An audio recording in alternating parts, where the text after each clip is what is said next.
আমি একটি কবিতা আবৃত্তি করতেছি। কবিতাটির নাম স্বর্গ নরক।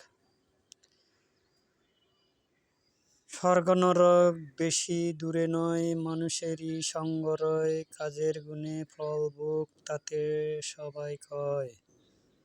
সঙ্গ দোষ হবে দোষী, সুখ পাবে না খুঁজে, আসল সুখ পেতে হলে জানতে হবে তাকে।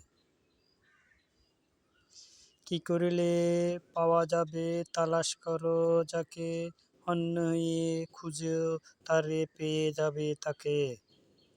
বিধির বিধান মেনে চলো, চেষ্টা করো ভালো, বাতিলকে ছেড়ে দিয়ে আসল পথ ধরো। তাতেই যদি ব্যর্থ হও চেষ্টা করো বারবার, একদিন তোমায় দিবে দেখা অপেক্ষা ছিলে যাহার।